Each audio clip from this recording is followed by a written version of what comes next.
کوکمون دو سل ره هست، نرمال برابر با سی انگلیسی در تیونر کوک شده. طریقت سی بمول، می بمول و لاکورون داریم. از پای سی بمول شروع میکنیم. فا سی ره سی ره سی ره می فا ره، فا سی ره سی ره سی ره می فا ره. انگشت دوم میاد رو فا، می به کار میشه. فا فا می سل فا، می بمول میشه دوباره.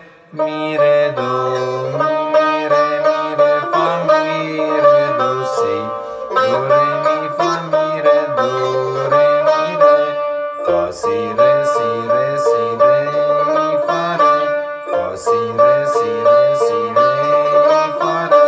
سکوت فا و می فا.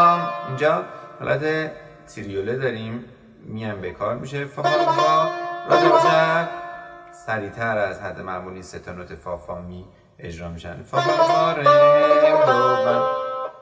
فا فا فا راجب رم دو، یه هم بمول میشه بعدش. دو فا می فا دوباره می به کار میشه. راست راست رم دو می بمول شد.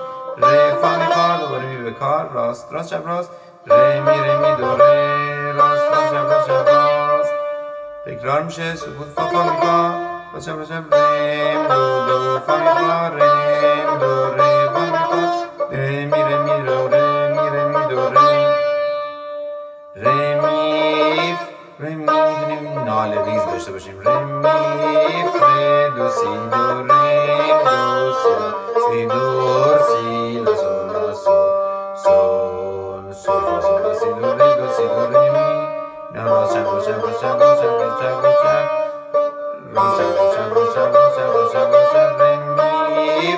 ره دو سی دو ره دو سی لا سی دو سی لا سول لا سول. انگشت دوم میاد روی سول، میگیم سول فا لا بمول سول فا می بمول در سیم زرد ره دو می به کار میشه. فا می سول فا می بمول ره دو سی ویبره میخوره.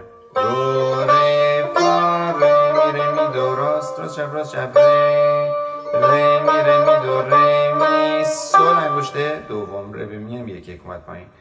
فا سول لا سول فا لا بمول راست چپ می میره تو سیم زرد می ره دو، بعد ره انگشت اول ره می دو ره می سول فا می ره دو سی دو ره فا می ره دو ره.